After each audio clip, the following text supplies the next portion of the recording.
Well, it's 2017, everybody. How you doing?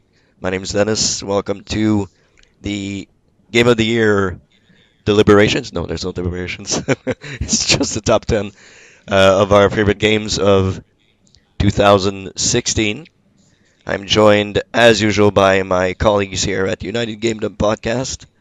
There's Darren, Hello. and there's Mr. Minnesota Man, Derek, with us Hello.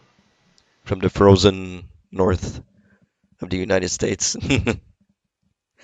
Yeah, it's Um, like very um, cold today. It's like zero, or yeah, somewhere right around there. it's really cold here also, so I know what you're feeling. So we're here to do our top 10 games of 2016. We'll also get some honorable mentions in there and most disappointing game of 2016, and also the what we're looking forward to in 2017 this year, since we're recording this in 2017.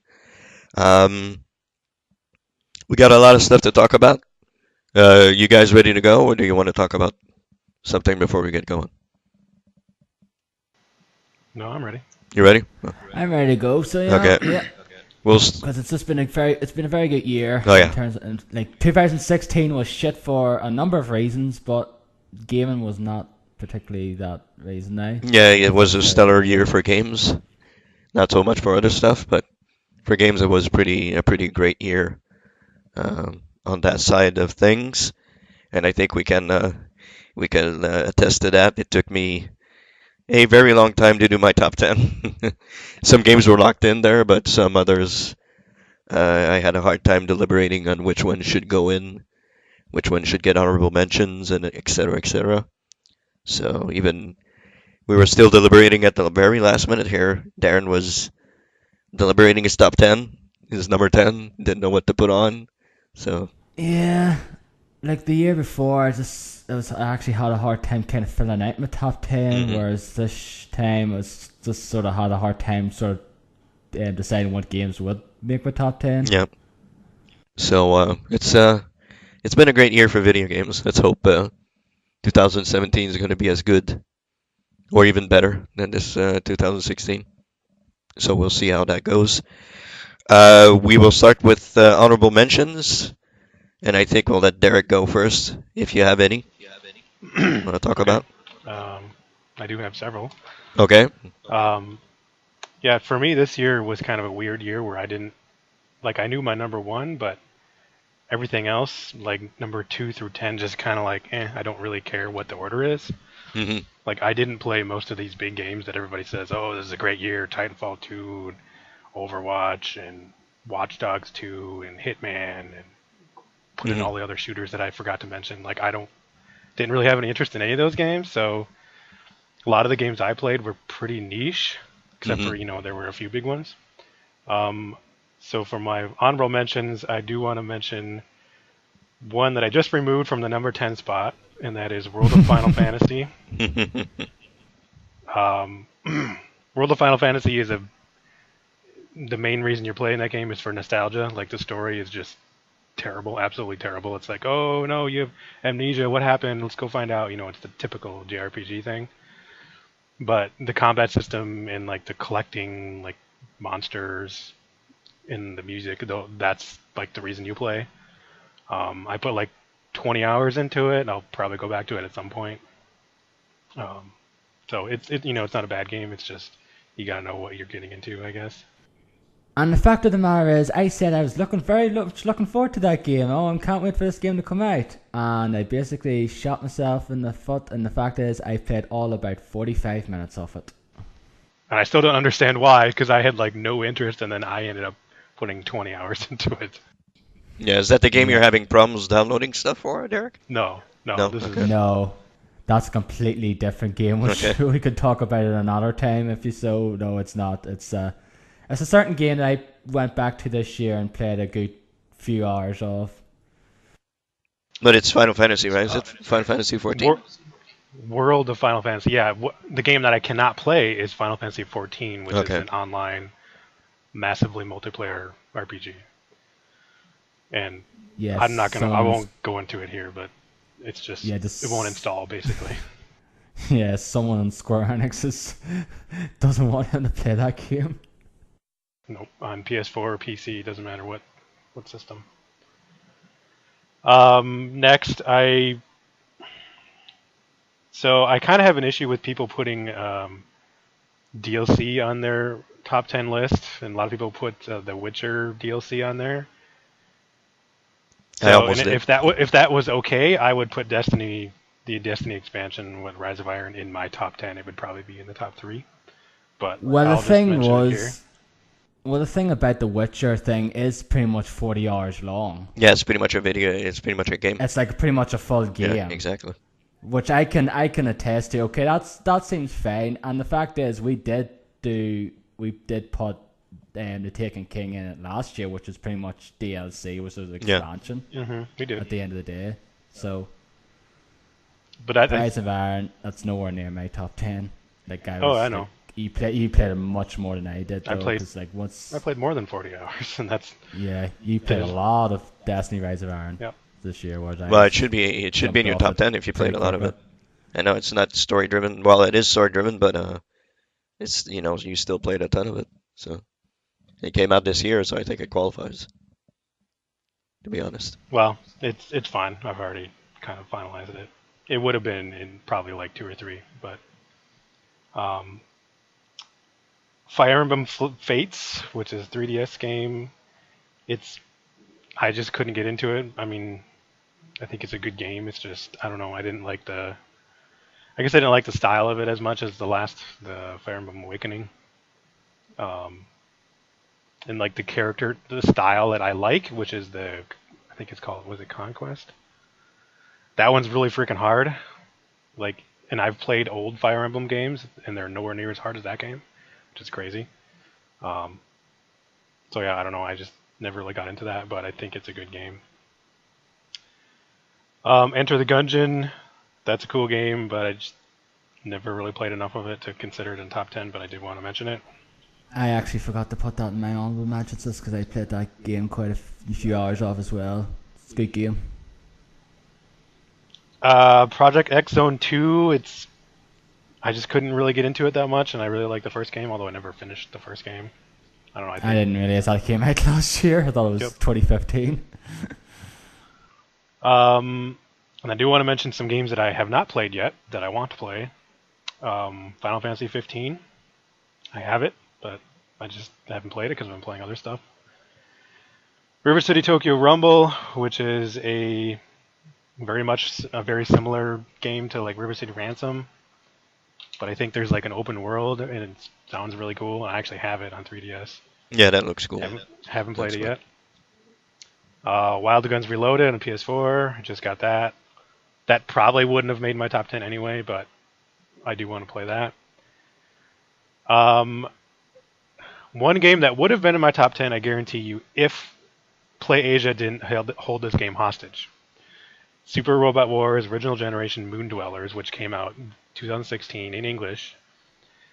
I pre-ordered that game and another English Super Robot Wars game that's coming out next year. And for some reason, they won't ship them out separately. They only ship them out in one. Like, they don't do it like Amazon, where, you pre-order something and then they'll ship it out when it comes out.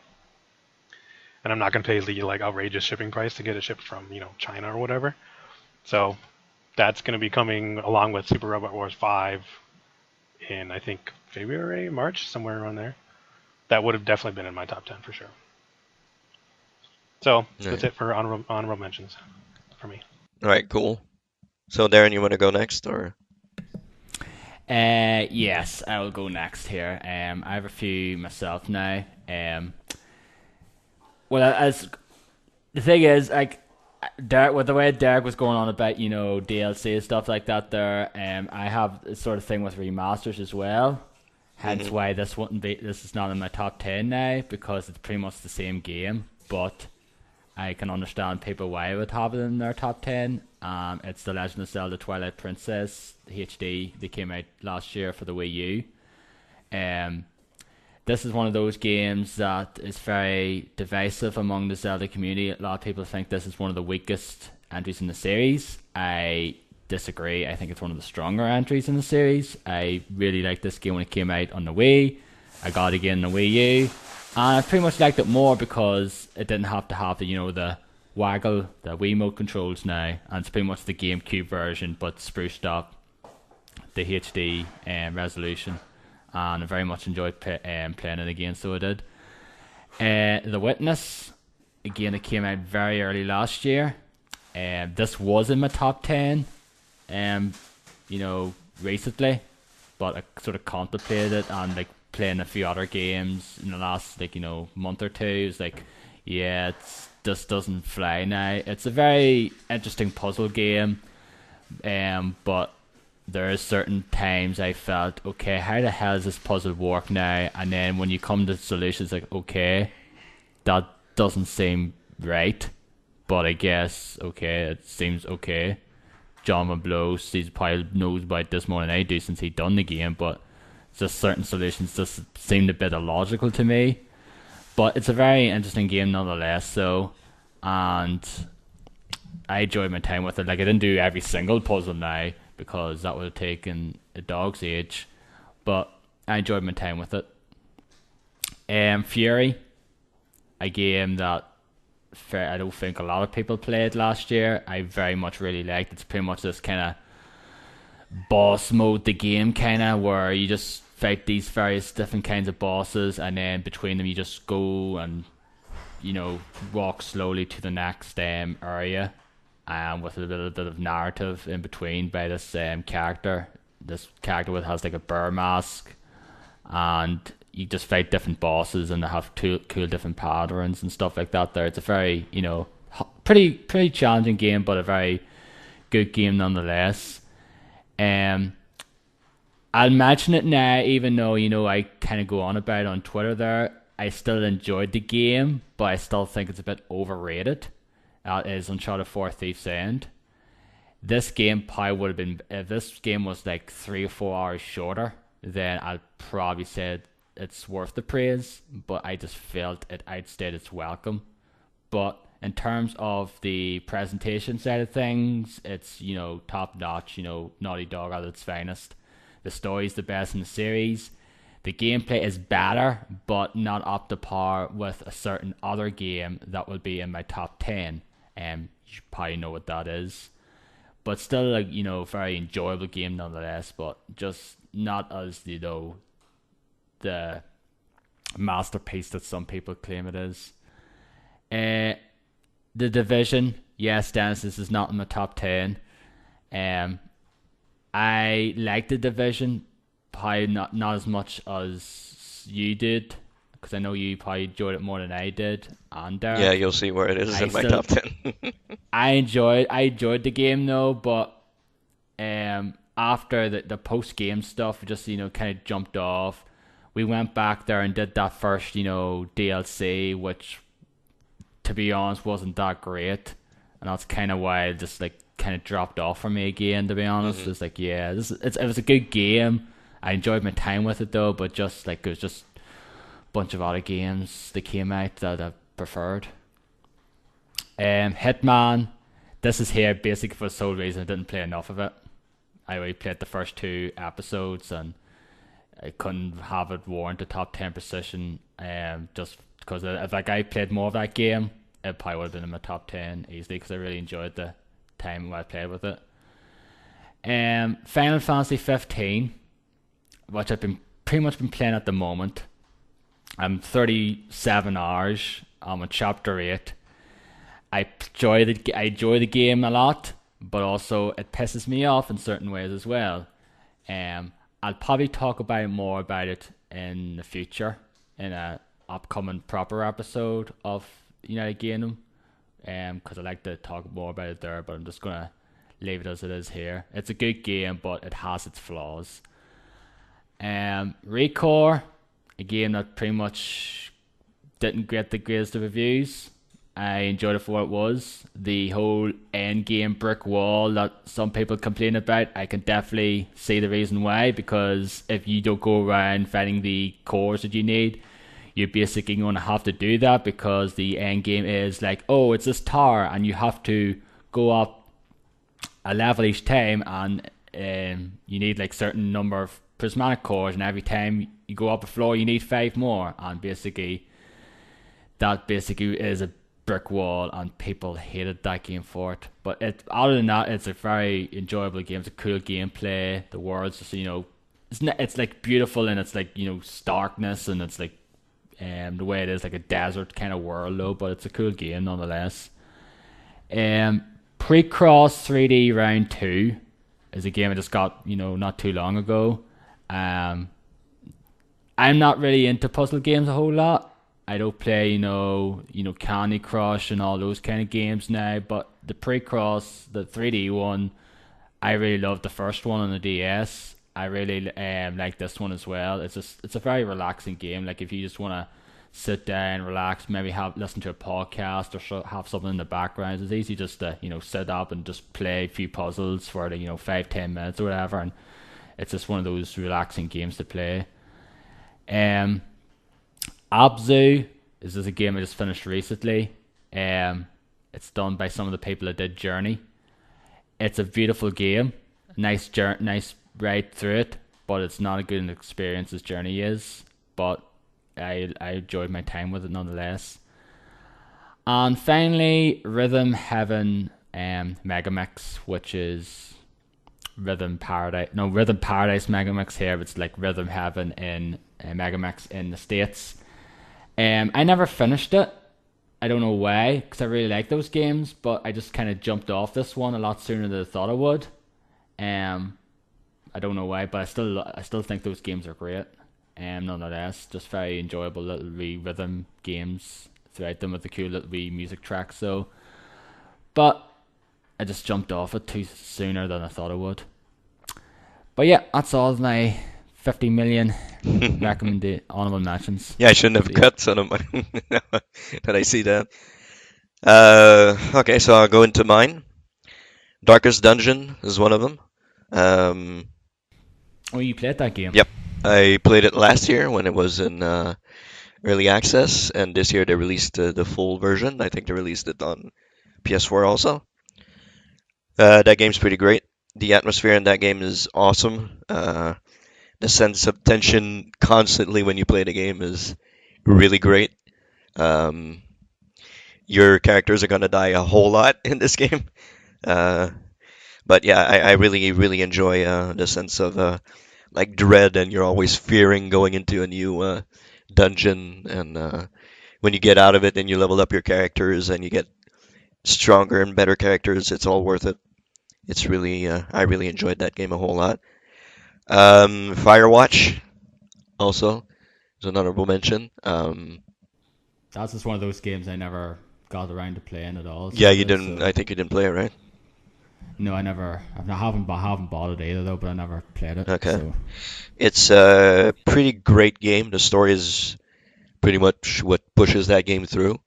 There's not much gameplay in there or anything else. It's more of a story-driven thing. Story's pretty great, but as the guys on the Giant Bomb said, it pretty much breaks down at the very end. There's nothing really. The ending is pretty crap, in my opinion. So that's pretty much why it's not in my top 10. um, Another game is Batman: The Telltale Series, which I completed very recently. It's still a Telltale game, which means, it's all the same tropes and stuff that you're used to in Telltale series games. But there's a pretty good twist in that you play more as Bruce Wayne than Batman in this game.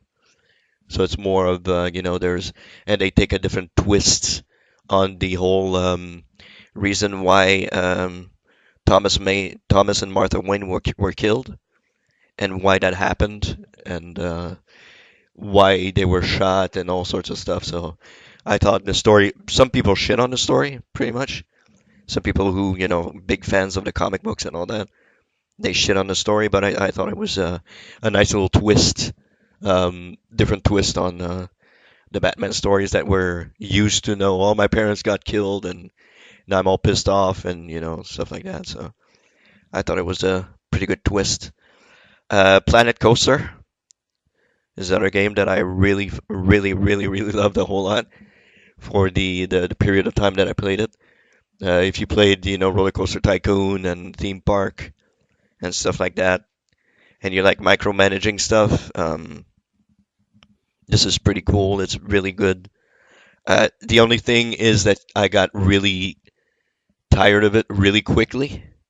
Like it's not like Civilization or something like that where you can keep going and going and going. There's a story more than the game, but I never played it. It didn't really appeal to me. But thought I'd put it on here because it was pretty cool to play. Final Fantasy 15 is on here. Uh, I'm not even done with chapter one, but the I just don't know why I don't play a whole lot. I enjoy what I played of it. It's cool. I'm not the biggest Final Fantasy fan, but I think this game, looks cool, and the whole. I think the story is utter fucking shit in my opinion, but the whole gameplay stuff is cool. Yeah, the story, like, I'm in chapter 8, like, the story in that game's not that great anyway, though. It's all about, like, the gameplay and the world Yeah, itself, to be pretty much, honest, yeah. which is, like, for the most part, great. I never was a fan of the early Final Fantasy games, like 7 and 8 and stuff like that. I like the characters and a whole lot. The more recent ones, I'm like, I have problems with them. What'd you say there, Derek? I said that has me worried. That has you worried? How come? Yeah, if the story's bad, then Yeah, I it's don't know not if great. gameplay, It's the really gameplay not that good. I've tried in the demo is not like that great. Okay, So I it haven't looks played great. the It demo. looks great, but Yeah, it looks really good though. Well, that was the thing as well. Like, I thought the story in Final Fantasy 13 was not great either, but I played it, Hmm. though. I went through it and finished it, mainly because I enjoyed the battle system in that game and, like, the world itself, even if it was linear. But I enjoyed it. That was pretty much the reason why I kept with that game, and it's pretty much the same reason why I kept with this game as well. It's like the story. It's not like utter shit. Like, it's not No, like, it's not oh my god, this garbage. is the I worst mean, story. It's not like oh my god, this is the worst game story ever, though. But it's just like it's very plain, it's very. it's very plain. Like, compared to previous Final Fantasy games, it's not that like, I think Final Fantasy 14, which is an MMO, has a better story than this. Yeah, the story's pretty much throwaway in this game. It's more of the combat and stuff. That's cool. And also, if you want to get more of the behind more of the character, if you want to get the backstory to some of the things and the character, it's your best to watch, like, Brotherhood and the Kingsglaive, which I did. Hmm. So I know a bit more about the backstory I should about watch that. this world and that there. So I do as well. Is that on YouTube or can you catch that somewhere else or? Well, Brotherhood is. Okay.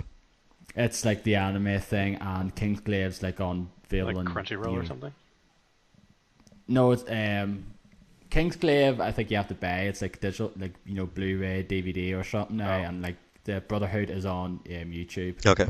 So it is, because it's like a 5-part like animated series thing, Hmm. and it goes through each of the different characters, like each of the 4 main characters, like their backstory. Like Prompto, like he's the guy who goes around and shoots photos and not there, and he's actually, you go see his backstory, and he was a fat kid. Okay. So he was, which is like interesting. I didn't expect Because they that. all look like a boy So it's band pretty- and Yeah, traveling the world. yeah. Other game on my honorable mentions, Dishonored 2, which I am currently playing. It is, in my opinion, way better than Dishonored 1. Like, way, way better than Dishonored 1. Um, I'm going the non-chaos route, which I never would have done in the first game. I'm trying just... Which I did. Yeah, you did, yeah. I'm trying to put everybody to sleep and not kill anybody and, just doing my stuff quietly and silently. It's way easier to do in this one than it was in the first game. The story, again, here is throwaway. It's not that great. But the action and the gameplay is really good. I'm playing as Emily and not Corvo. I'll probably replay it as Corvo along the I way. actually forgot to mention a game on my honorable mentions list. Okay, well, Don't know why that game came out when you just mentioned. Oh yeah, I forgot about one. okay. What is it? Go through it. Call of Duty Infinite Oh yeah, Warfare. okay, yeah, That campaign's actually really yeah. I good. want to play that. I And haven't played that. I yeah. have to play that game. Well, you're best to get it on console, aren't you? Yeah, Because you tried getting it and just wouldn't play for you, just it just crashed. crashed constantly on my PC. Even if I lowered like to very low settings, the graphics it just fucking crashed all the time. I don't know why. So I'll probably get it on PC and play it there. It'll be better. Piece of DLC is The Witcher 3, which was it? Is it Blood and Wine or the other one? Blood and Blood and Wine, Wine. yeah. Hearts of Stone came out in October 2015, so it isn't eligible. I went through. I replayed the entirety of The Witcher 3 this year on PC, like the entire vanilla game, the first DLC and the second DLC. I'm not quite done with the second one yet, but I'm pretty far along. I really love the Blood and Wine DLC. It's really good. Story is fantastic. Lots of great stuff happens. I know you two are not very high on Witcher, so um, I Really? saw the quick look and it looked It pretty was my number interesting. 4. It was my number 4 game of oh yeah, that's 2015. right. Yeah, Yes. you liked it. It's Derek that didn't really enjoy it that much. But yeah, I think it's really great um, to replay an RPG like that from the beginning a second time in a row. I rarely do that, so I really like this game a whole lot. Another game on here, which probably would have been on my top 10 if I had more time with it, is Stardew Valley, which was gifted to me by Derek on Christmas. Um, I've never played Animal Crossing or anything like that previously, so to me this is an all new experience, and I really like this game a whole lot. It's very relaxing, very it's just go in, do your farming, talk to people, do one or two quests, go back to sleep, go do stuff, and really enjoyable little game there. And the game that kind of made its way into my top 10, got out, got back in, got out again, is Deus Ex Mankind Divided, which I really loved. Very good sequel to the game that came out a couple of years ago. What was it? Human Revolution. Human Revelation. So yeah, this is pretty much the sequel to that. It's a more like dangerous Adam Jensen in this one. Like he has more powers, he can do more stuff. The story is very interesting, um, and it's the one of two games that I'll talk about today that I actually spent real life money on.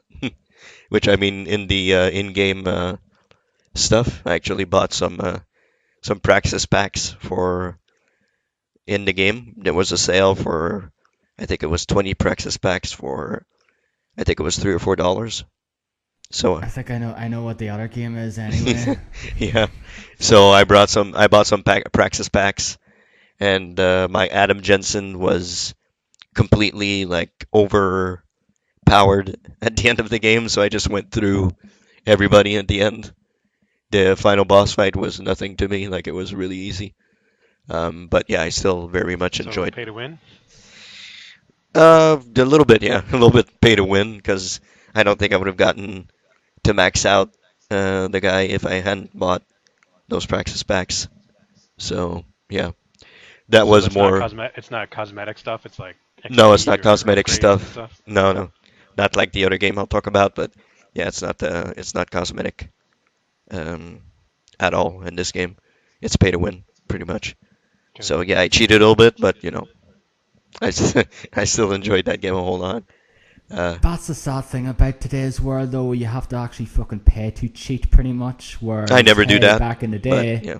it was like you have to play. You have to put in a code and stuff like that Hmm. to get cheats and God mode and stuff like that. Like there's certain things still happening in PC now where you can enable the console and that there, Hmm. but in consoles and most other games, it's like, hey, have this sort of stuff and you get like double XP or which and whether your praxis packs would power up your character Yeah. like fast or whatever it is. So it's like that's just sad to me, unfortunately. I know, like I'll never do that kind of thing, no, but I know some people would. Yeah, I did it once I for don't blame this, you. but I mean, I never pay for like I never paid to upgrade my character or stuff like that.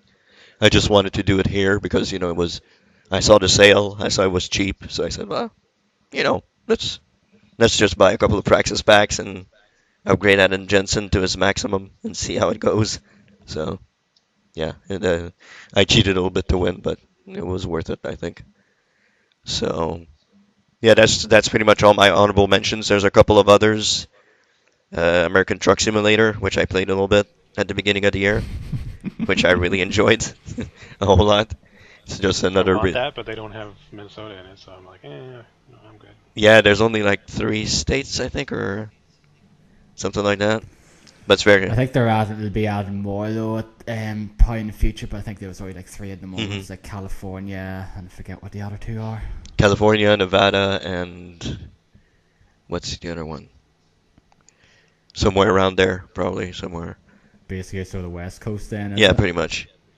Because you can't drive from Las Vegas to New York, because that would take a while. It Um, reminds me of the Crew, where like yeah, Minnesota doesn't even exist. yeah, It's like Detroit and what Chicago and like St. Louis or something. That's pretty much it yeah, yeah. We for the barely Midwest. barely played that game. We got that for free this year. Barely played I it. played it a fair amount. Yeah, they should go back to that. Yeah, we played a few hours, and a good few hours of it. Like it wasn't like played to death now, but Yeah. we played a good few hours of it nonetheless. So what else? Then no, I think that's pretty much it. Something will probably pop into my mind as we go along, but that's pretty much Yeah, my like honorable mentions. that'll probably be the case as well. So yeah, that's everybody's honorable mentions for now. So let's head into the top 10. And Derek, Do you want to do like disappointments? we'll do. I was thinking of doing 10 to 6, and then doing disappointments, Oh, and okay. then 5 to 1, and finish with the most anticipated of 2017. That's all right with you guys. We can do it that way. Okay. Yeah, that's what we did. That's the way we did it last year Okay. or the year before. I forget which one. All right. So Derek, you're number 10. What is it? Okay. Number 10, which I just put on my list right before I sat down and turned my computer on. And I'm playing the game right now. Well, not right now, but like currently. And that is Dragon Ball Fusions on 3DS, which is a strategy RPG, turn-based strategy. Well, maybe not strategy, but it's turn-based RPG. Um, it's got a really unique battle system. Typically you would think Dragon Ball as like an action game or like a fighting game, but not like a turn-based game.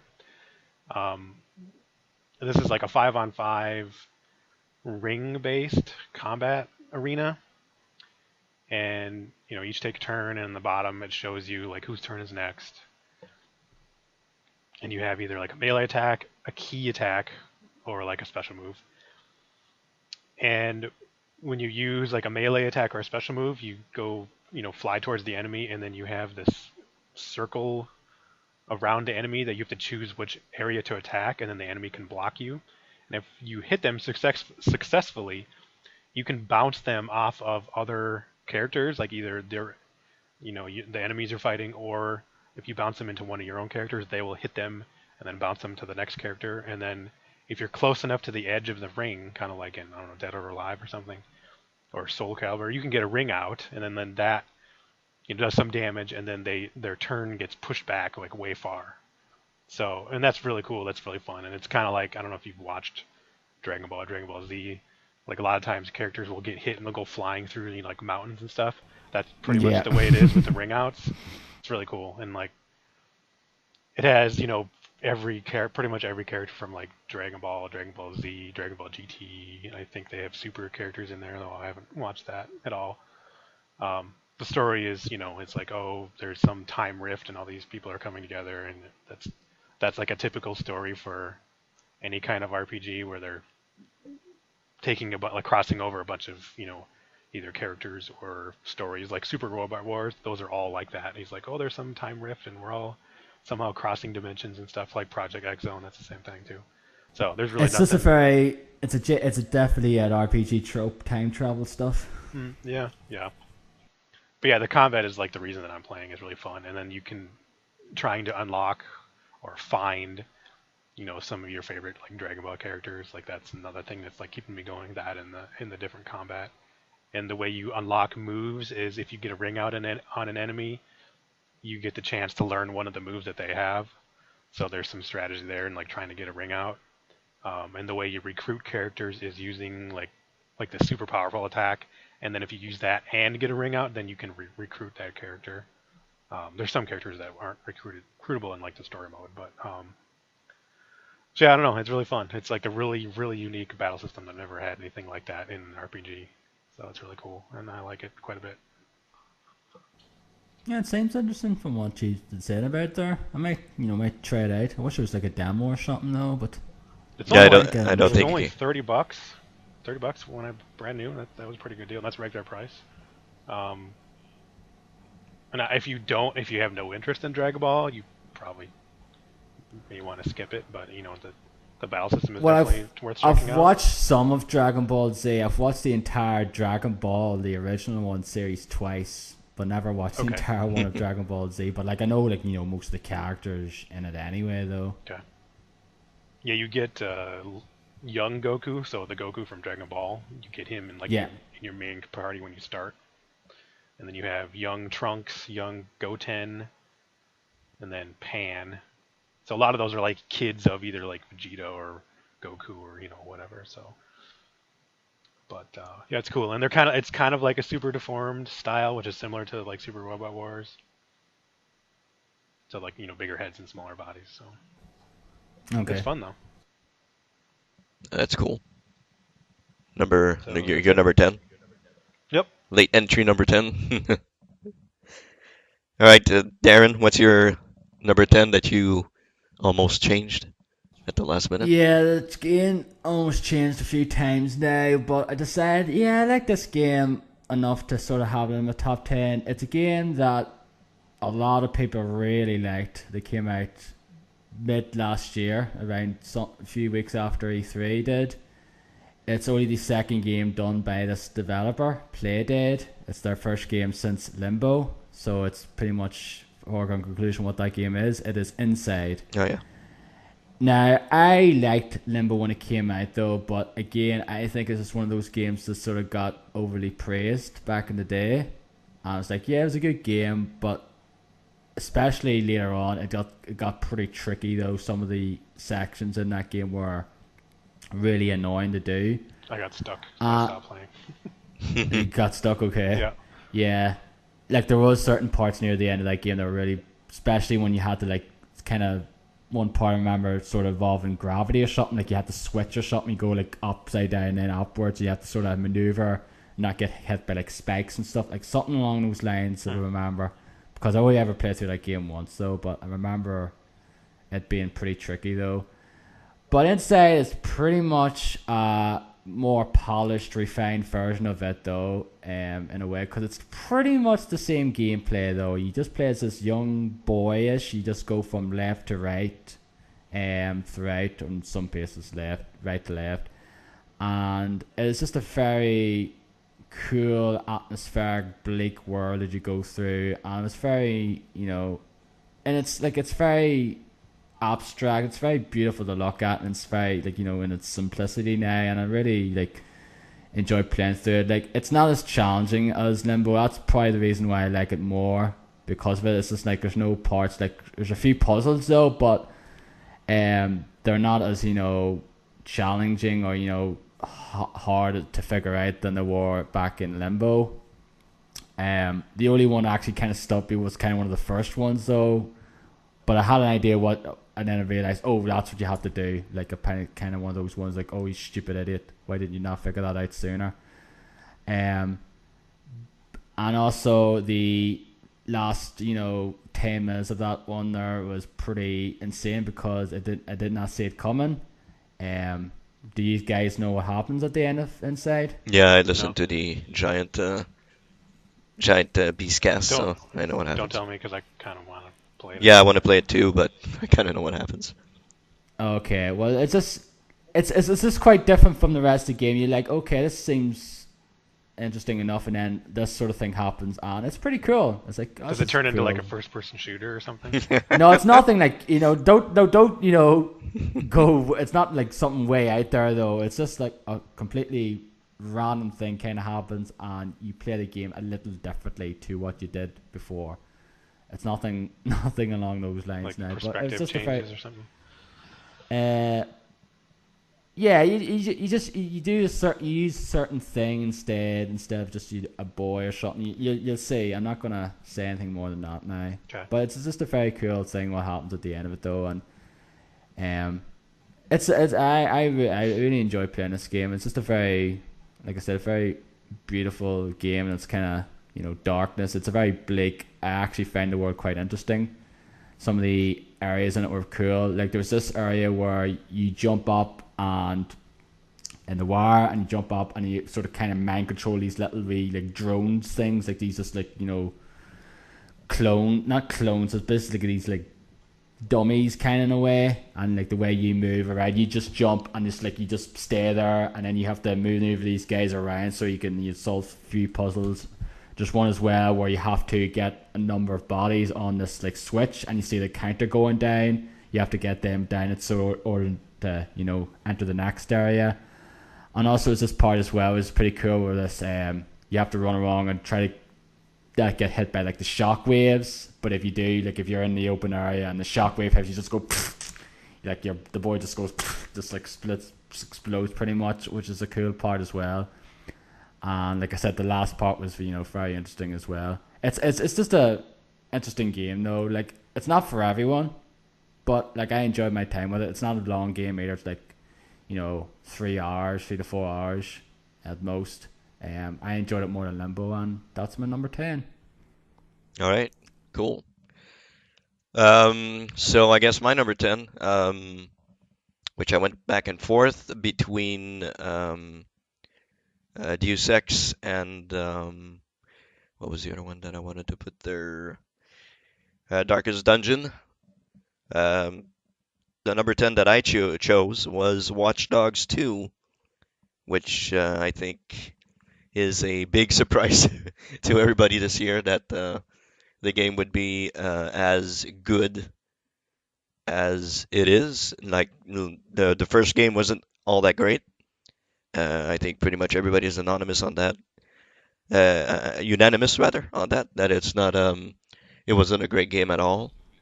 Uh, I'm sure it does have its fans. Pretty much, yeah. But yeah, this one is way better. The characters in the game are way more likable. It's way more goofy. Like it's more of a comedy comedy thing than very serious. Oh my God, I'm hacking something, and this is all serious, and my sister and all that. It's more of a goofy.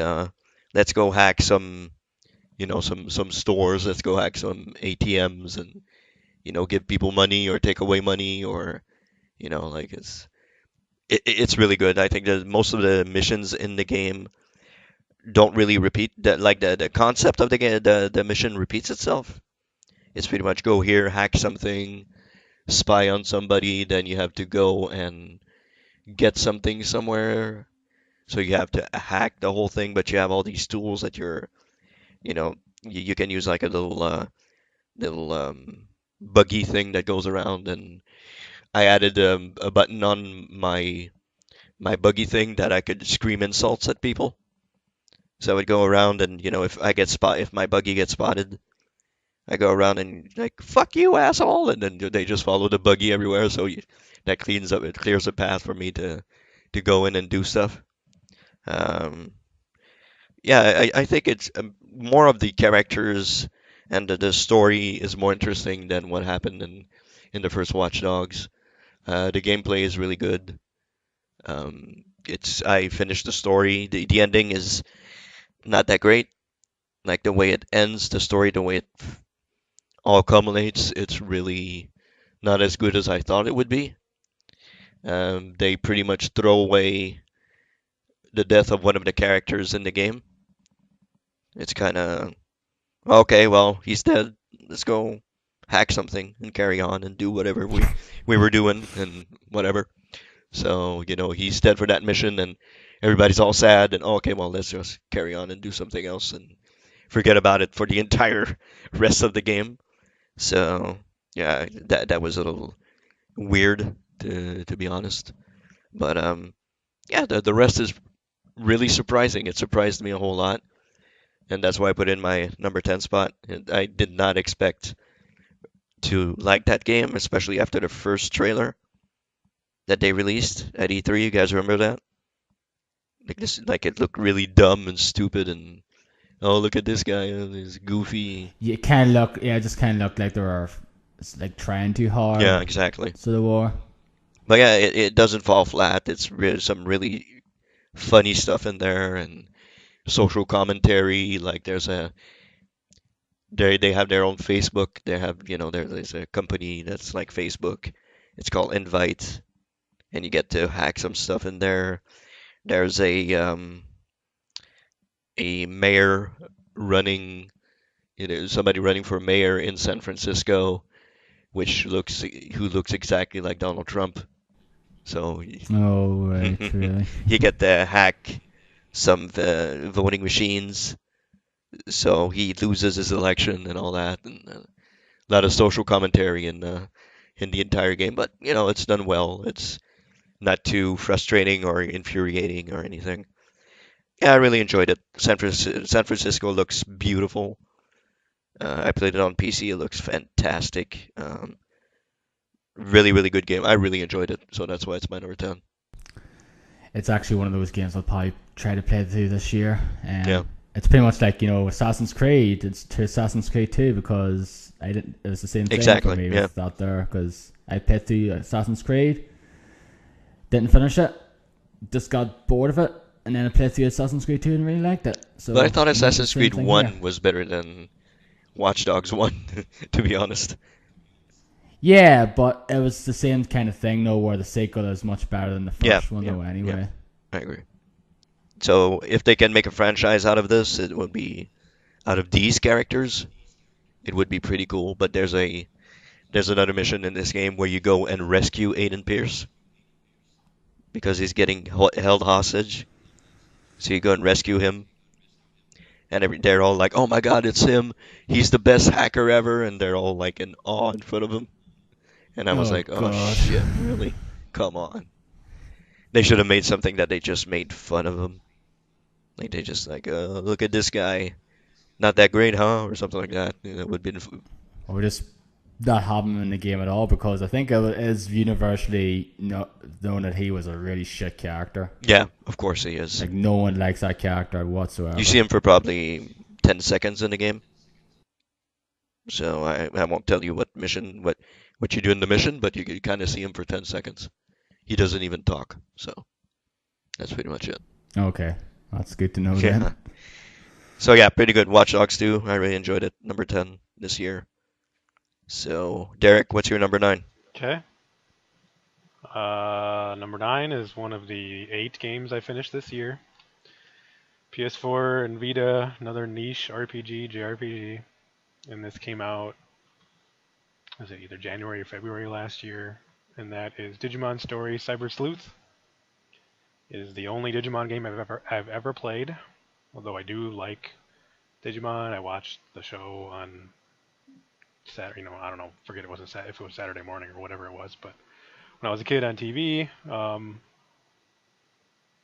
it is. I'm actually one of those people that prefer Digimon anime over the Pokemon one. Yeah, you've made that known. Um, the story is not anything special. It's oh no, something bad's happening to the world, and we gotta fight the bad guy. Typical stuff. But it's fun collecting different kinds of Digimon and like finding Digimon I've never even seen before that look like crazy. And then you have your like your favorites from the original anime. The combat system is pretty basic. It's just pretty much basic turn-based, and there are different elements, but it's nothing too special. I really like the art style and the character designs a lot. Like visually, it looks really good. Yeah, I guess there isn't. It's not a whole lot else to say about it. You definitely need to be a Digimon fan to play the game and enjoy it. I would say the combat system in Dragon Ball Fusions is even better than this. That's for sure. But yeah, I don't know. I enjoyed it. It was a solid Digimon JRPG.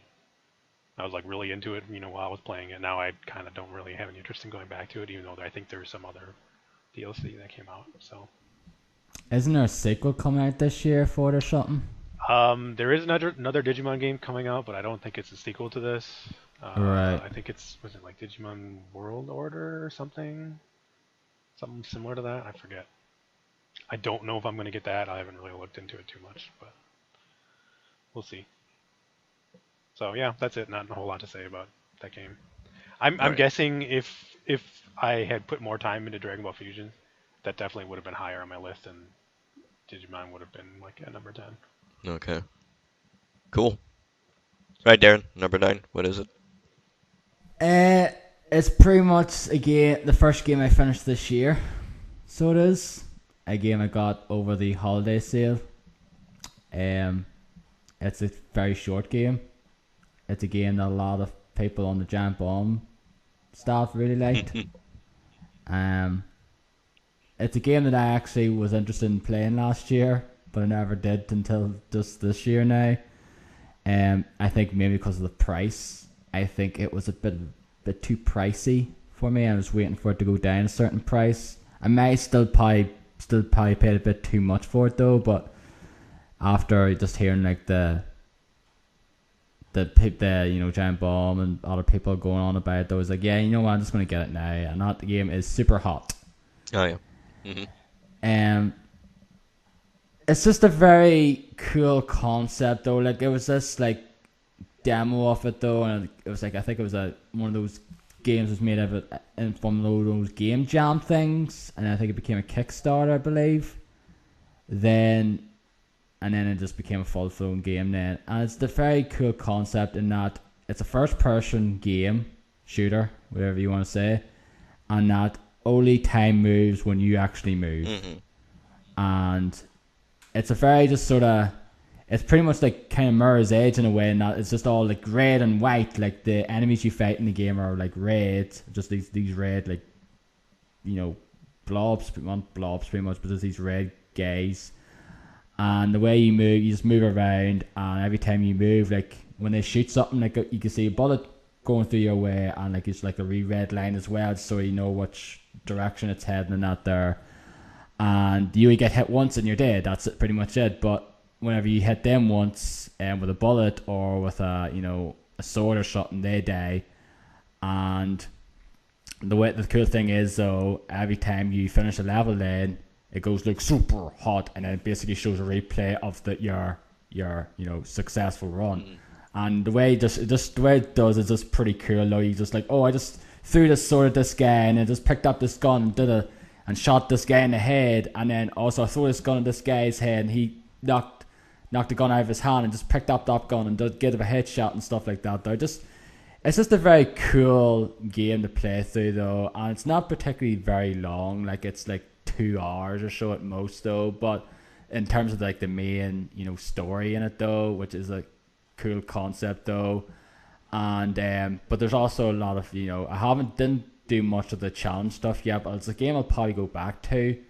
But like there's these like different challenges now where go through like I tried these ones where you only use a katana, and you can't punch them or use anything else. You just have to kill the enemies with a katana.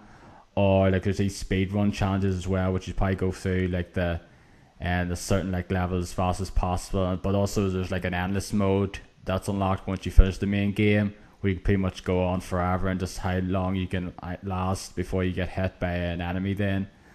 And it's just a very cool game to play. It just makes you like such a cool balance. The way stuff you can do, you just like jump over bullets, or like go to the left, just jump over a bullet, and then just like go and like hit him with a sword, like slice him down, or like just shoot him in the head or stuff like that, and like, they explode into like a million pieces. Just the way the way they die is pretty awesome. Just like crack and all that there. It's just a very enjoyable game to play though, and definitely recommend it though. Probably not a full price though, but once it goes on sale again, I definitely recommend checking it out. That's my number 9. Super hot. Super hot. Yeah, I didn't feel the same way about that game at all. It's I want to play really. the. Go Go ahead. ahead, Derek. I was just gonna say I want to play the VR version of that, Yeah, like maybe the more than the VR. actual game. Yeah. Yeah, like I really want to play it with it as well though. Like, but yeah, I have to buy flipping. I think it's only on Oculus at the moment though, Hmm.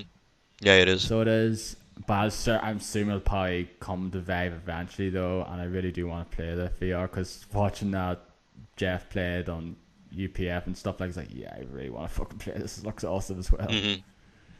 Like if I actually did have a VR version, if I did have a VR headset, like the Oculus, and actually played it instead, though, it probably definitely would have been in my top 10. Yeah, Probably maybe higher than this one. but I think it doesn't have the story stuff that the original game has. It's different though. Like you just have you're in this like room, and you just like enter these, put these discs in on this like old ass computer, Hmm. Like it's the best of whereas Super Hot if we. kind of thing. Yeah, it's not like they're not the completely the same levels Hmm. now. Whereas like this here, it's just all about this guy. It says, "Oh, I can't stop playing," and then you get like controlled by this like kind of inside thing. It's like, "Oh, kill these enemies. You're under my control," and stuff like that. Hmm. The only way you can set yourself free is like you know what, Finish the game. etc. All right. So my number 9 is a game in the series that I really enjoy, and I think not all but the first two were also on my top tens of those respective years, and it is Forza Horizon 3, which is my number 9. Uh, I actually forgot to mention that in my honorable mentions as well. the first time that I play a Forza game on PC. It had a whole lot of problems when it launched because it was really buggy. It was like frame rate was really bad. Um, they thankfully patched it up, and I was getting a smooth 60 frames per second pretty much all the time playing that game. I think And there's a. also was flipping. So I go ahead. I think there's a new problem where that there's a patch that just came out that's the entire game, like 53 gigs or whatever. Yeah, and it corrupted. It corrupts the game Oh, saves. really? I don't know if they fixed that yet, but that was the one that came out there. It was like the entire game, and it corrupted your game save. Oh crap! Okay, that sucks. I haven't updated it. Yeah. I do have So it though. I quote unquote finished the game where I completed the last Horizon, whatever it's called there, the Horizon, what is it? Horizon Test? Not Horizon Test, but what is it called? Like where you race against stuff, you race against a boat, you race against a plane, you race against a. Oh what they are, the flipping show events or whatever they're Yeah, called. I forget exactly what the Showcase. showcase, that's showcase. it. That's Yeah, it. Yeah. there you go. So yeah, I completed the final showcase, I saw the credits and everything, but there's still a ton of game to play, like there's a ton of stuff to do in that game. Uh, you can level up your different places to level 6. Like level 6 is the highest level you can go in every area of the map. And I have like 3 areas that are level 6, one that's level 4 and one that's level 3, which are the areas that I don't really enjoy going to, but yeah, I mean there's a ton of stuff to do in Forza Horizon 3. There's off-road races, on-road races. Of course, there are all the cars that you can get and you can buy. And if you played all the other Forza games, they give you even more cars that you can, drive around and everything. It's just, I don't know, it's just a feel of playing that game at 60 frames per second, having it go smoothly where you're driving, and even if you have the fastest car, the frame rate still holds up and it looks fantastic. And I really I enjoyed the scenery more than 2. I think 2, the scenery was so-so, but in this one, like everywhere, there's different areas you can go. There's the forest, there's the desert, there's the city area. there are a couple of different places that you can go, which I thought was really nice addition. The online is problematic, very Yeah, much. that's definitely the case. Well, not sure about it now, but when we were trying to play together, oh boy. Yeah, that was we couldn't get anything going, I think, at one point. We couldn't even play Yeah, together. we tried like yeah, couldn't play together. Like keep joining each other, and it's like nope. And then looked up online. It's like oh, I have to do this all sorts of fucking mumbo jumbo Yep. with this Torito thing, and I had to sort that out my end. And luckily we did got to play together though. Yeah, But it's just ridiculous the way it worked. but it's pretty much like the other Forza Horizon games. It's, races and ghost, not ghost, but like tag, the zombie tag thing, and it's pretty much the same thing as all the other Forza games. Yeah, it was like the campaign as well, which we played like a bit of Yeah, together, you but can play not the campaign much. online together also.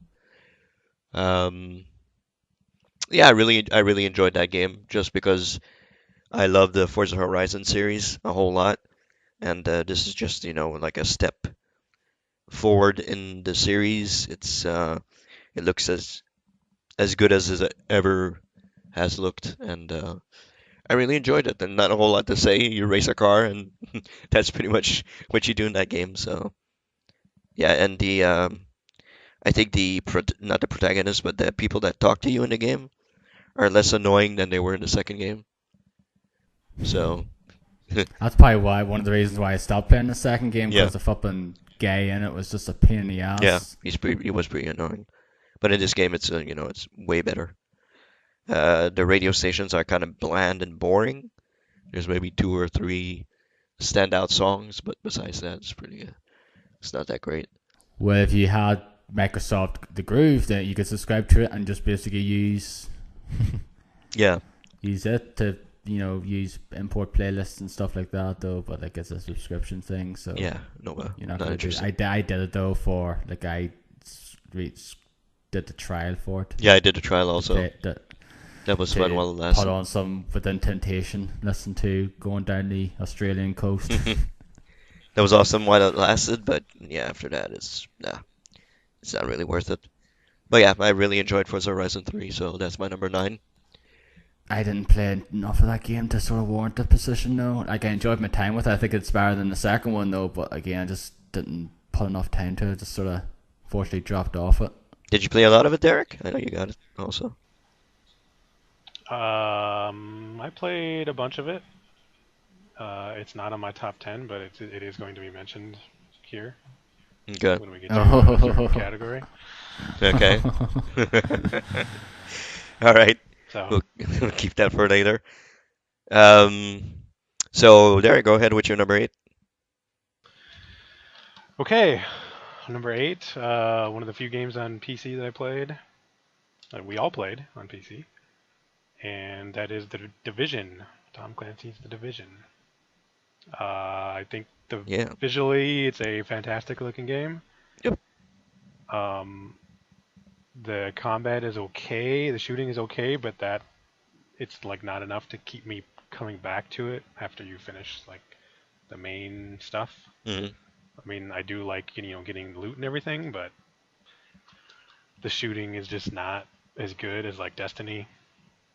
I don't know. I think if that was my biggest issue, Yeah. but I still really That's enjoyed it. that's one of my issues as well though. Like the gameplay, the gunplay is not as fine as Destiny. Mhm. But I did really enjoy when we were playing it.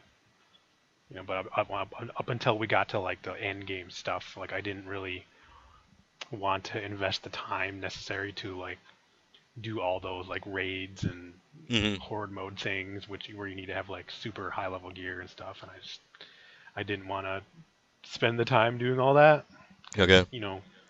the gameplay part of it wasn't rewarding enough. Hmm. But yeah, it looks amazing. Like it's probably one of the best looking games of the year, that's for sure. Yeah. Um, Story is not really that great. I guess like the setting is okay, but the way they presented it didn't really do much for me. Yeah. The No, premise is good, but and the story as it goes, it's not that great. Yeah. So yeah, I don't know. I guess I don't really know what else to say about it. All right. Have you played the? I don't know. I don't think you have. Have you played like the second piece of DLC for the Division, No. Dennis? No, Nope. Dennis. Nope. Oh. I haven't got it since you dropped off. I said, well, I'm not gonna go back by myself and play that with strangers, and that doesn't. It's not appealing to me, so I didn't Yeah. play it. Like I enjoyed the game though, but like pretty much what Derek was saying there, like the gunplay in it though is just not as good as the whole way you play through that game and get the like stuff, just not as enjoyable as it was in Destiny though. Hmm. Um, so it was, and like once you get to the end game, like that was a lot of people's problems with it. Once you get to the end game stuff, it's just nothing really there, and they changed a few things. Like they changed a bunch of things there recently, and the end game's actually more appealing now than it was. But don't know. Might go back to it eventually. Like we did buy that season pass, which Yeah, we did. I actually kind of regret getting now, to be honest. Hmm. Just the first DLC, which wasn't that great. Just basically go down this train station. Yeah, but they thing added a and ton of stuff to that too, also. So yeah, and this is basically very repetitive. You just go through it though, and it's just randomized, do a different mission. So it was, and yeah. all right, So basically, my number 8 then, is it? it's your number 8 now. Yeah. My number 8 is first person shooter. It's one of several first person shooters you'll see on my list. It was a very good year for first person shooters. Yeah, it was. This one is done by EA and not Dice, Respawn. It's a game that pretty much got good reviews, but it pretty much got shoved by the wayside because it sold pretty badly. Because it came out at the same time as Battlefield 1. It came out a week after Battlefield 1 and a week before Call of Duty Infinite Warfare. Yep. So in other words, people think it was just basically sent out to die, which it in a way it did. Yep. Which is a shame because I think the campaign in it is one of the better first-person shooter campaigns I've played in years. The multiplayer in it is enjoyable. Like I didn't stick with it, but when I played it back, there was great. But the main reason why and this is in the game is in my top 10 is because of like the campaign itself. Though it's just one of those very enjoyable first-person shooter campaigns. So where none two levels are very much the same. Like there's a new sort of aspect that you come across during each mission, and they could have just, okay, I'll just play through the Mac the entire game or most of the game, or just, and barely play through like this, do first person shoot like the parkour stuff and out there. But the fact is that they have a nice balance between like, the first part, just the pilot stuff, you just do the parkour stuff and like the Titan stuff. It's just spot on. And there's just so many memorable missions in the game where like the one you have to sort of like climb up this like this structure thing where these like little like house models are coming, and just the way you have to climb up that way using the parkour system is just pretty cool.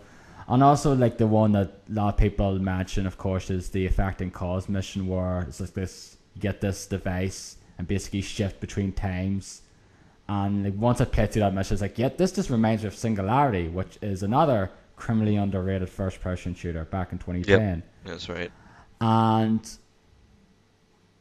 And just the gunplay in this game is just so good. Like, but of course, like the fact of the matter is, it's done by the guys who did Call of Duty, who originally did Call of Duty, and it's just so refined. Like the way you just jump on the wall and just like slide or jump on the wall and then jump and just shoot a guy when you're coming down, and also the various different Titan mods you can use as well. Like each Titan has their own various. There's like Ion, there's Ronin and stuff like that. Each of them have their own different weapon sets. So like, some of them are better than others now, and they're definitely better against certain Titan bosses which you come across during the campaign. Like, so you do like there's just one you fight on like this top of a like carrier. So you do. It's a cool boss fight. So it is, and also the fact is I played this game on hard and it is nowhere near as bad as Call of Duty is, where you have to stay on cover like 50 flipping million times. So it's just that right level of challenge though, and just had a blast playing through it though. And like the multiplayer in it is a lot better than it was in the first one.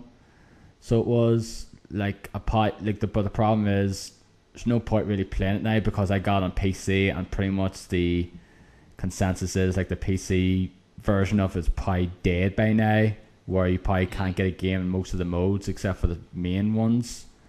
So it's probably no point in playing it now. I kind of probably just got on console though, which is a shame though. But it's just one of those games that I think it's not like underrated in a way. It's just sort of overlooked because it just didn't sell that well, which is a shame because it's one of the better first-person shooters that came out last year. Yeah. One of the better games, in my opinion. You can probably get it for cheap nowadays anyway because it's sold out badly. Yeah. But yeah, that's my number 8, Titanfall 2. All right. I was going to say you didn't mention the name, but okay. He did there at the end. All right. My number 8 is another first person. Well, yeah, but I think we can call it first person shooter. In a long series of first person shooters, the Gears of War 4 is number 8 for me. It's number 8 because of a certain level in the game that absolutely infuriated me to death and actually made me want to stop playing that game altogether and never touch it ever again. Jeez, I wonder what that part was. So yeah, me and Darren played it together from beginning to end, and we got to a certain level, which we redid and redid over and over again, and couldn't get past that one.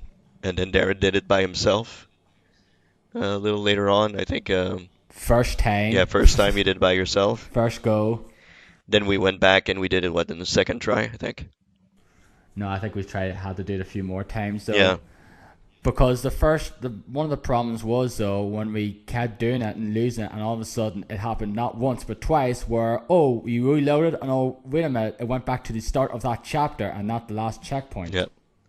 Yeah. So we had to go through that chapter pretty much 3 fucking times. Instead of restarting the checkpoint, which was right there, we had to restart the entire chapter, which was that certain point was at the end of the chapter, and we had to restart the entire chapter from the beginning. So that's kind of why this game is low on the list. That's why it's not in my top 10 at all. I didn't even mention them in all my matches as well. Again, another game I forgot about. So yeah, I did enjoy, however, I like the new direction they're taking the Gears series with new characters, and yeah, it's Marcus Phoenix's son, and it's other characters also in the game. Marcus Phoenix is in it, of course, because why not? But I think the story is pretty good. I like where they're taking the series. They're gonna do 2 more with these people, so you can expect that coming up in the following years. But for the gameplay is pretty much Gears. There's new guns and stuff, but it's pretty much Gears of War. Take cover, shoot, run, reanimate your guy, your buddy.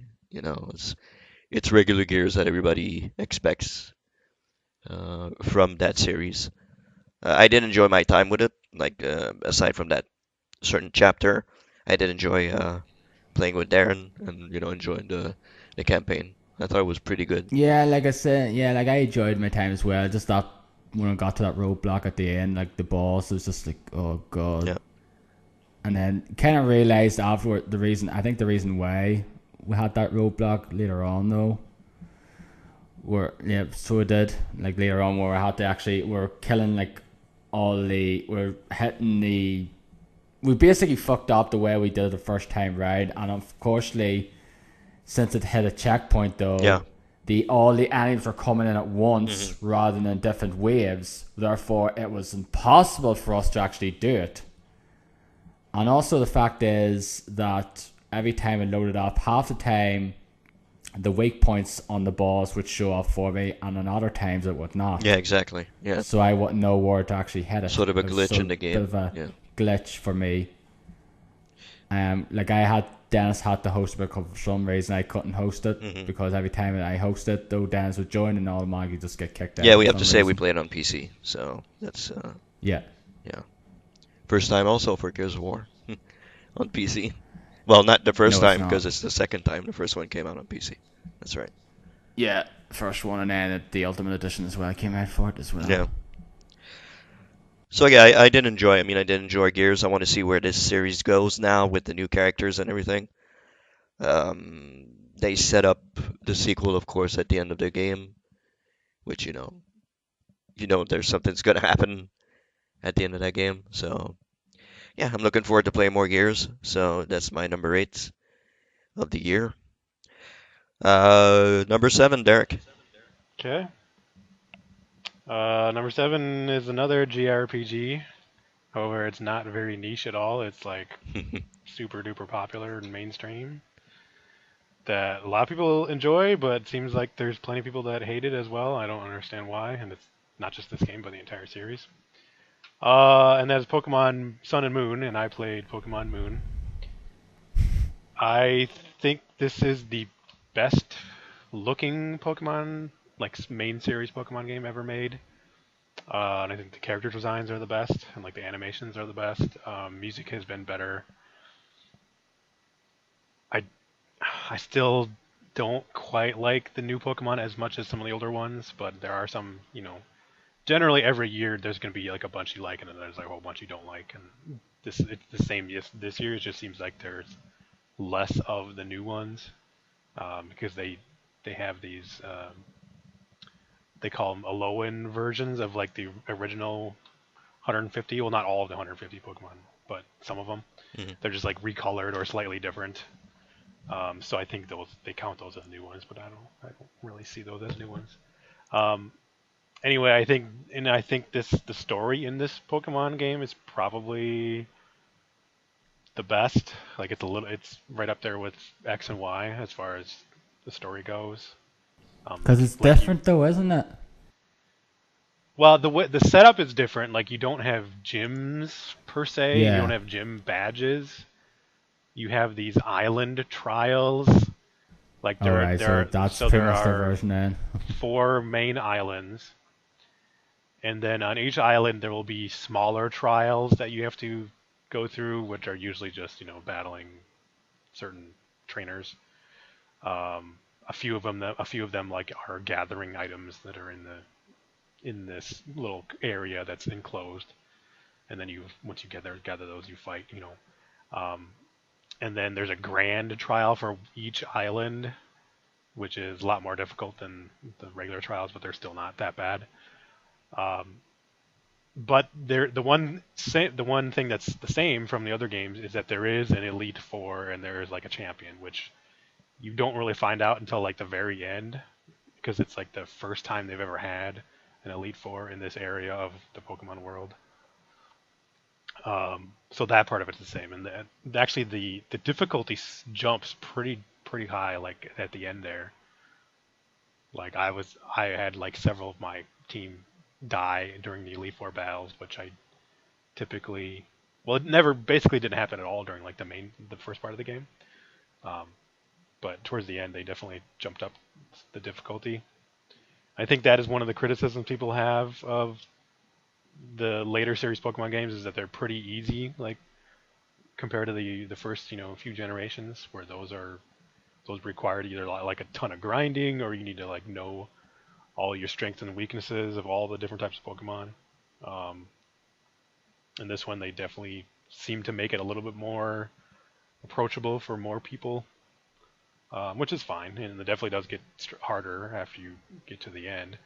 And then even after you finish the game, there's another like battle tower that you can go to where you fight a lot of the well-known trainers from the previous games, including Red, who was like the original trainer in the original Pokemon, and then Blue, those two guys. So a lot of people are really excited about that. But for me, like the rewards for completing those aren't really worth it, so I didn't bother with that. But yeah, I think my one issue with the game is they didn't introduce any new mega evolutions, which was the new thing in X and Y, was where it was like a new step of evolution past the final stage, but it was like a temporary evolution just for like that one battle.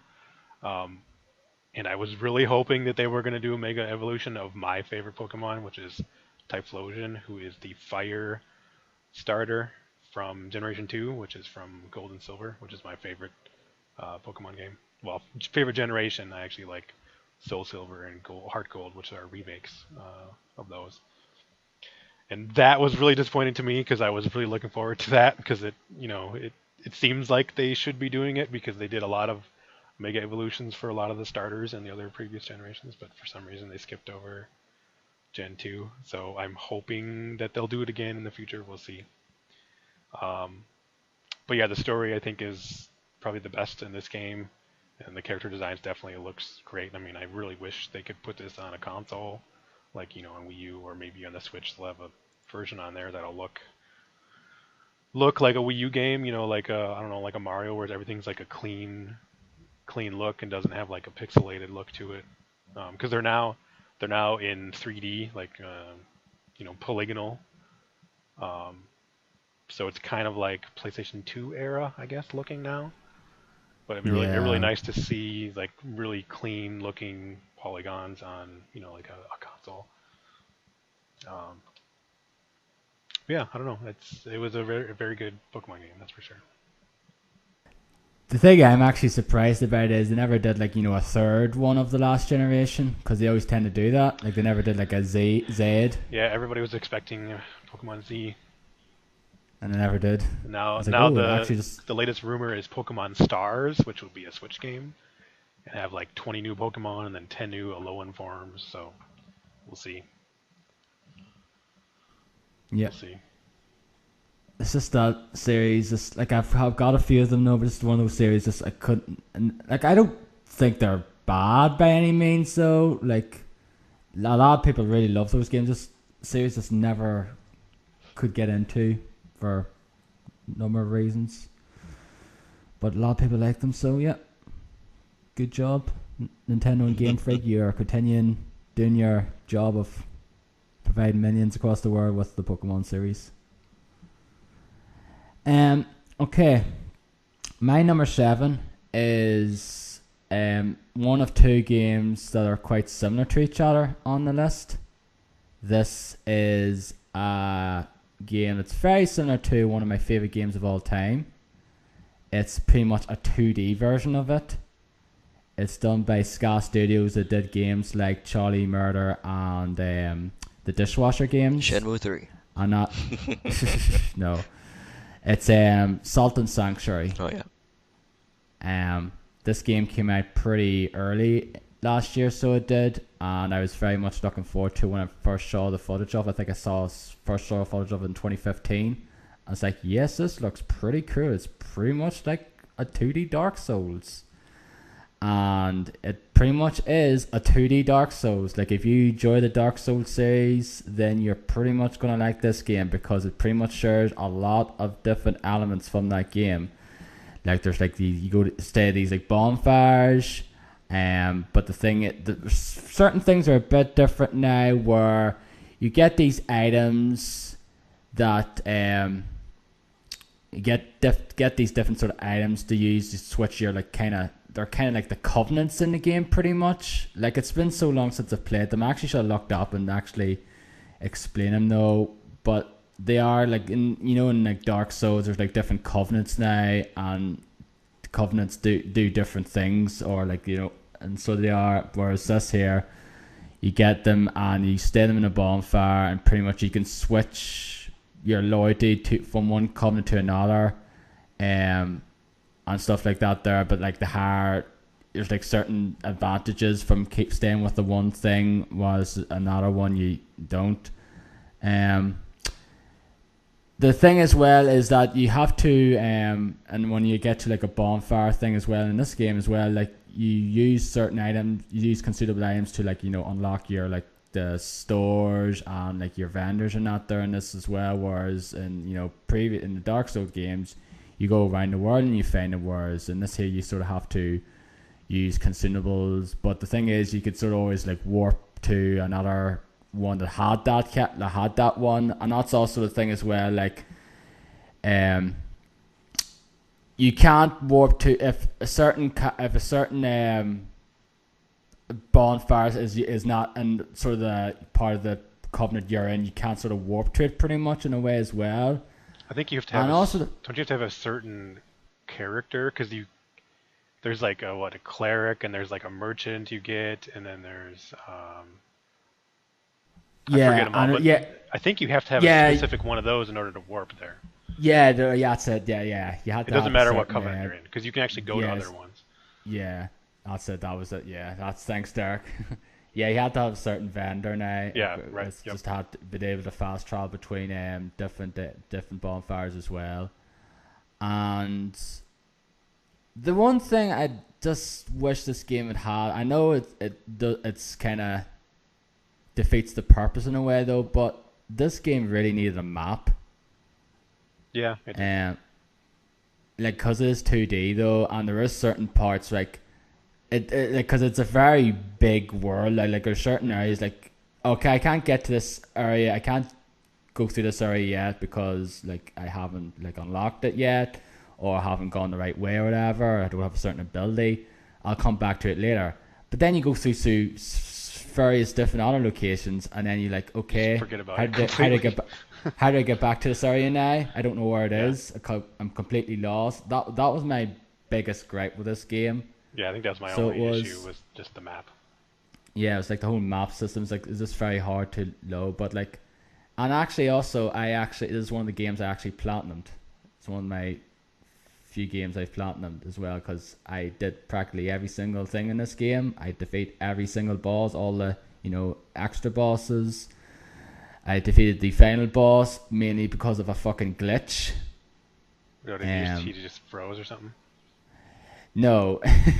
I actually remember I posted a picture of this where I was having a hard time beating the boss, and then all of a sudden he didn't attack, and all of a sudden I got knocked into the wall, but all of a sudden I was inside the wall, and the boss couldn't hit me properly, and I was able to hit him, and that's how it happened. I think I remember, yeah, you said that. That's the way I defeated the final boss in that game. And then the last trophy I got was the one, the first boss on the boat. Oh, basically you had to beat him without dying, yeah. Yeah, I did that. You had to beat him, yeah. And that's pretty much the hardest boss to do that with, because you have to beat him. Yeah, I don't think I got the platinum on that, but I played like a shit ton of that game. Yeah. And it's actually higher on my list. Yeah. Like, as I know you very much liked it as well, though. But I very much enjoyed it, though. It's just the various different weapons, though. Like, I think I went with a mage class, so I did. I used different spells and that there, which is pretty cool. And some of the bosses look... It is very much like Dark Souls. Like, some of the bosses look cool. Some of them are fucking annoying. Like, that one with you have the different platforms and it shoots fire. That was like the one boss that I hated. Yep. Yeah, that was one I hated as well. The final boss was tricky too, just because you had to run through that like entire level to get to him every time, which was annoying. Yeah, well, it's like no enemies though, but like it was like, oh god, I have to do this again. Yeah, you have to do this platform. Yeah, it's just a bit of a nuisance, though, more than anything. But yeah, it's just a very enjoyable, 2D Dark Souls though, and like I very much enjoyed it. Like I said, I did everything in the game. Like I got the platinum though, and like very few times I do that. Like if I enjoy a game though, and it's like yes, looks like it's doable to get the platinum, I'll do it though, and I very much did it with this game. Like it's just very cool game. Look, it's probably the best Dark Souls clone game I've played. So yeah, that's my number 7. All right. My number 7 is a game that came out last year on the Xbox One. It came out this year on the PC and the PS4. And that game is Rise of the Tomb Raider. Is my number 7. All I can say is after playing that game, fuck Uncharted, because this gameplay, the gameplay in Rise of the Tomb Raider, like way, way, way surpasses anything in Uncharted 4, which doesn't even get an honorable mention for me. I have the game, played the game a little bit, and I was like, yep, the gameplay in this game is really, really bad. I really do not enjoy this at all. I wouldn't go that far, but yeah, Well, it's it's not not the best. bad, but it's really not enjoyable. That's one thing for sure. Like So you're the talking whole, about the PC version, right? I'm talking about the PC version of. Well, I Okay. was talking about Uncharted, but I played the PC version of Rise of the Tomb Raider.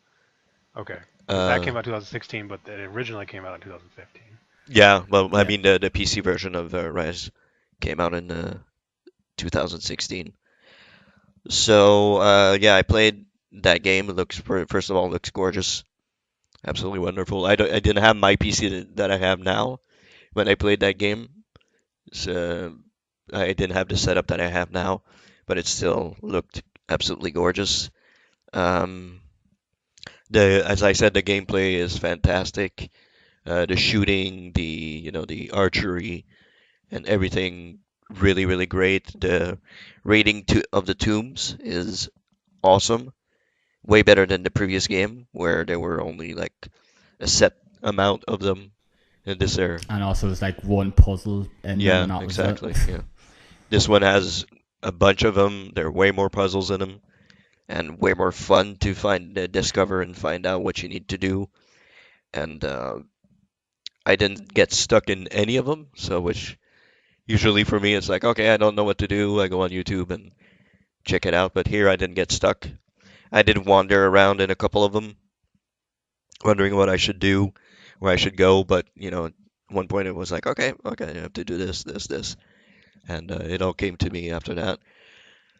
But yeah, I really enjoyed the story. It's a really good story also. So um, that I adds. wouldn't go that far now. It's pretty good. It was a good story. I was all right now, but like I like it was a decent story though. But I Trying to wouldn't say it understand what was happened to your father brilliant now. and everything. I thought it was fun. Um, but yeah, I really enjoyed it. I can't wait to see where they take this series next. Tomb Raider's back in a big way, for sure. And yeah, I enjoyed the game a whole lot. That's why it's my number 7 in for this I year. totally forgot about that game. Like I never finished it. Oh, you never finished it? Did you play on PC also? No. Or? Yeah, I got it for free with my computer. Oh, that's right. Yeah, that's right. Yeah. How far did you get? Mm, you you find some like camp of like rebels or something, Oh yeah, or I I know don't where know you're what at. they're Yeah, called. yeah, the Like pot some people who Jesus guy follow. or something. I Yeah, forget. Jacob guy. Yeah, Yeah, I think that's midway through probably. That's it's where I am. probably about roughly about third to midway through the game, I'd say. Hmm. I Yeah, guess what I didn't like is the like gathering materials like constantly. Like that just got to be a little bit of a chore. yeah, you have to go around and gather a couple of boxes of materials. Yeah, to upgrade your weapons Yeah, and to all that. upgrade I didn't. them. I actually didn't. I actually didn't. I actually enjoyed doing that. I didn't Yeah, I mind that didn't so mind it much. either. I thought it was cool. Thought it was fun to do that. I didn't go after all the collectibles that you can find everywhere on every map and everything. So No, I didn't do that though. I got. I think I finished with 80, 70. I think it was 79% or something, or 80 odd percent, hmm 80 odd percent or something along those lines after I finished the I game. really don't remember how much I had, but I did. Like I did. Like I did all the tombs now. Yeah, I was missing one. I don't know which one I missed, but there's one that I didn't do and I missed completely. I didn't go back to do it, which I should probably download that and go back. But yeah, it's really good. I really enjoyed Rise of the Tomb Raider a whole lot. I have to go back and I have to actually get the DLC and see how it is because I just after playing through the game I just never went back and played through the What DLC is the that came DLC for out. that? There's like a witch There's one. thing which I Yeah, there's started. Baba Yaga one. I think it's called. And I forget what the other one. I think one of them is like you go to the Croft Manor now. Really? Holy crap! I Oh yeah, didn't there's even go a know. under. VR thing that's on PSVR. Yeah. Yeah. I Did you think I ever forget what. understand what those cards are for? Like you get all these cards for things, and I have Oh no idea yeah, what. Is that just like a different mode or what? Yeah, it's pretty much for different yeah. It's a modes. Like different mode. Yeah. so they are Is it like like a these horde mode or is it challenges. PvP or something? It's like these different Yeah, challenges. I I think think it it's kind of like was. skulls in Halo or something like that. Yeah, you just use different you just these different So challenges, you and use then you the just cards for the activate. challenges? Yeah. Yeah, to like I think like for ammo and stuff like that. Now I think that's what it was. Hmm. Yeah, I think that's what they were used for. I didn't know there was Because they're DLC for that. this game. I'm gonna go back to that. Yeah, I actually bought the season pass because it had like the really cool outfits and stuff that I wanted Hmm. to use, and then that witch thing that I actually started but never got too far into. I'm gonna go back to that for sure. Yeah, something that I need to go back and play at some point. That's for sure. Yeah, it's really good. Really, really good. For sure. You'll be hearing about that game again very shortly. All right, before we stop rather, and talk about our most disappointing stuff of 2016. We're gonna go with number 6. Derek, what's up? Okay. This is one of the. Let's see. Is this the only first-person shooter on my list? Yep. The only first-person shooter on my list, which is uh, a very surprising game, that's for sure. Like a lot of people didn't think this would be good, and I only kind of bought it because of all the word of mouth. Like, oh man, this is great, you gotta play it. So I used CD keys Hmm. to buy Doom on PC Yeah. and play it at like max settings and all that, and getting Hmm. like 100 and some frames per second, which is really cool. And yeah, like the only other Doom game I've finished, I did finish Doom 3 on Xbox. Yeah, original Xbox. Um, I had played a lot of like the shareware versions of Doom on PC Original Doom. Yeah. way back, Hmm. like at Windows 3.1, but never like the full game or anything.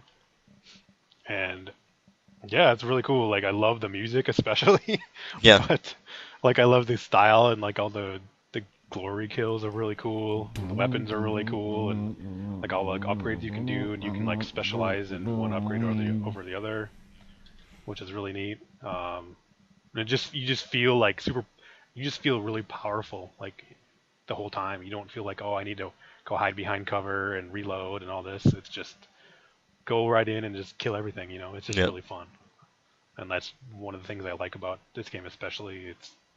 There's no cover, and it's just go in and kill shit and Yep. have a fun time doing it, and you feel overpowered. And yeah, and especially when you like pull up, what do they call those things where it spawns a bunch of enemies, you have to pull it out, and then like the music kicks in, and I forget what those things Yeah, are it's kind called. of a heart, I I think, or forgot. something. Yeah. Yeah, you like pull out this Uh, thing, and then yeah, I like forget what the that's just fucking awesome. Like called. that just feels awesome. And then actually, while I was playing that, I got some new speakers for my computer. Hmm. There's like these Logitech THX with a 2.1. It's got like a huge subwoofer and then two speakers, and having that blaring while I was playing that game, it's awesome. It's a lot of fun. Yeah, that's great. Um, I have no interest in the multiplayer at all. I didn't try it once. I did try the multiplayer beta on PS4, and it's like, oh, this is just boring. Yeah. But That that's was pretty much the reason why people were a bit skeptic before a game came out because of the multiplayer beta. Yeah. yeah, totally understandable. So yeah, I don't know. Really fun game. Looks fantastic. Um, Story is pretty interesting, and there's a guy that sort of sounds like Optimus Prime in it, which is Yeah, kind of cool. he does. But yeah, it's a lot of fun. A lot of fun finding all the secrets and unlocking everything. Yeah, Like you'll the be. I did most. classic Yeah, that's classic it. levels. Yeah. Yeah, I was went around and tried to get those collectibles and that there, like the wee little Doom Marine dolls and stuff like that. Yeah. Yep. Yeah, no, it's made like when you picked up one of them, it would make the sound of the very first level, like Yep. or the music would play. Yep. The fist bump one. So, That's oh cool. yeah, yeah, yeah. Really cool game. Really enjoyable. Definitely. Yep, you'll be. That won't be the last time you hear about that game. Nope, for sure. Alright, Darren, 6. What is it? 6, yes, I said it not too long ago. You'll be hearing it very shortly, and that is Rise of the Tomb Raider, the PC version. I really liked the first Tomb Raider game reboot when it came out a few years ago, and this one is just as good, if not better, than it. It's just a fantastic adventure. So it is. It looks absolutely gorgeous. The gameplay trumps Uncharted any day of the week. I know people think Uncharted 4 is better than Rise of the Tomb Raider. I think the other way. I pretty much felt that way as well with Tomb Raider. I think Tomb Raider was better than Uncharted 3. Maybe not Uncharted 2. Like, I think Uncharted 2 is still the best in the series. Yeah, it's a standout. But Rise of the Tomb Raider is just a fantastic sequel to a great game. Like, the gameplay, like just the way you shoot the arrows and just like get headshots in the enemies, it just feels so satisfying. There's like stealth sections in this game now, but they're not as like bad as a lot of games out there. It just feels cool just to go out and just hide and cover, pop out, just shoot an undetected, unsuspicious guard, and just like kill him with a headshot or something. Yep. And I know Derek said he had trouble. He didn't really like going to scavenge, so I like doing that there, scavenging stuff and like upgrading your. I mean, I like that, but it just felt like there was a little too much of it as well. Too much of it, right? Yeah, there's a lot of it. Yeah, sure. there is a lot of because it's a pretty big game now. Yeah. There's a lot of big areas now, and like I said, like Dennis said before, like the tombs are much bigger and more expansive than they were this time round. They are very much enjoyable to explore and sort out what the puzzles are. Like the puzzles weren't that difficult now, but they were like fun to figure out nonetheless anyway. And I did all of them. There's I think 9 overall though. I think there was like 6 I think in the first one. But like it was I said, one puzzle. There's 9 overall, but there's 9 overall, but they're more expansive. Whereas, like I said, the 6 in the first one with like one little thing you have to do, and then there's the treasure, all of a sudden. Yep. The graphics in this game are absolutely outstanding. Yep. On the PC, it is just a beautiful looking game. One of the last areas in the game, I posted a screenshot of it or when I was playing it, and it pretty much just reminded me of an area in Dark Souls, like in a Dark Souls game. Yeah, with the castle there. Yeah, like the castle and like kind of the ruins area towards the end of the game. It's just this just reminds me of Dark Souls. There's not much more to say about it though. Like it's Dennis just sort of explained though. Just very entertaining game though. Like I said, like just the combat and it's just more refined than Uncharted though. Whereas Uncharted's one I just feel is a bit, I don't know, doesn't feel so satisfying to get kills though. Like sometimes you might get a hit. I got someone though, and also they're not as bad as they're not bullet sponges as they are. Yeah, it's more realistic in Uncharted than in Tomb Raider. That's for sure. But I really enjoyed it. I played it on hard. I found it like a lot of challenge as well there, so it did, and it's just. Oh, is that what? Okay, you must get more points because you're playing it on hard then. Yeah, probably. Because like you get points based on like how long you finish a level or how long it takes you to finish a level and like the collectibles you find, and you're always like super high on because it has a friends list and it shows you, like you and Dennis had played the game before me, and then I saw your score. Yeah, yeah. How in the hell did he do this like that? And I was like, okay, he's playing on hard. That's why, because you probably get bonus points. Yep. Oh, is that the challenges now or the? That's just the regular game, and it's. Oh, the main story. Oh, yeah, that's right. Yeah. Yeah, there's a competitive side to it. Yeah, that's right. Yeah. Yeah, I forgot about that. So it did. Yeah, that's right. That's probably the reason why as well. I forget if there might have been, I guess, but yeah, I was playing it on hard though. Like I don't always play games on hard all the time. No, most of the time I play them in normal though. But I just decided to stick with it in hard. I was like, yeah, didn't have too much trouble with it. Like I died a bunch of times, but it wasn't to the point where I was stuck in an area for like an hour now trying to get past it. But yeah, it's a very satisfying sequel, and hopefully to see more in the future. They For did a sure. great job again. Good job, Crystal Dynamics. Yep. That's my number 6. All right, so my number 6 is another sequel. The Mafia 3 is my number 6. Uh, Something about this game, first of all, the first hour or so in this game, maybe a little less than an hour, is some of the best story stuff that I've seen in a long, long time in a game. It's really, really, really good. Um, it made me want to continue playing that game for a while to see how it turns out and what happens. The main character is very well fleshed out. He's Clayton. What is it? Clay? Lincoln Lincoln Clay. Clay. He's he's a military guy who just came home um, to see his I think it's pretty much his adoptive family. Some people he's very close to, and then there's the whole story, the whole revenge story around the thing, and I really really enjoyed the gameplay itself. It's all right. It's very repetitive. Like some stuff gets to a point where you do the same thing over and over again to unlock certain burrows and to unlock the main boss of that burrow, so you can continue on to the head boss of the whole section. Uh, some of those missions are very repetitive. You go in there, shoot people, or go in there and steal stuff and go out. And at one point, it was just pretty much a cakewalk when you unlock the ability to call people to come and help you. Like you can call, I think Vito gives you that ability that you can call this henchman to come and help you out, and you can upgrade those guys to have like better guns and better resistance and all that. And pretty much at the end of that game, I just hid somewhere, called those guys. Went into the place and just shot everybody. And then I went in, okay, here, okay, I gotta get this. I'm getting out of here. Bye.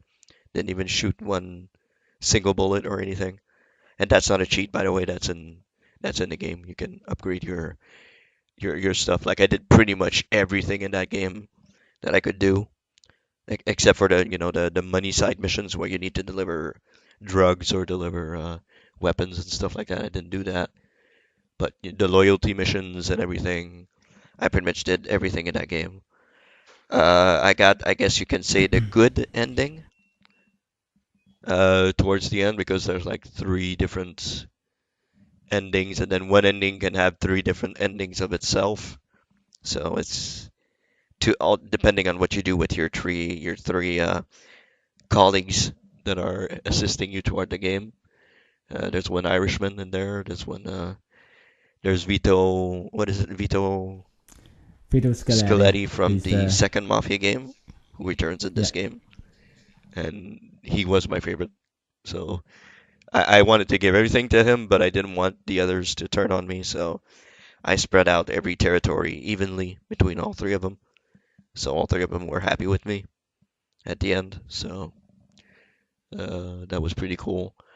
But yeah, it's very repetitive. I mean, some missions are extremely repetitive, but what kept me going is the story and the way it all fleshes out, and the way I want to see what happened to the main protagonist.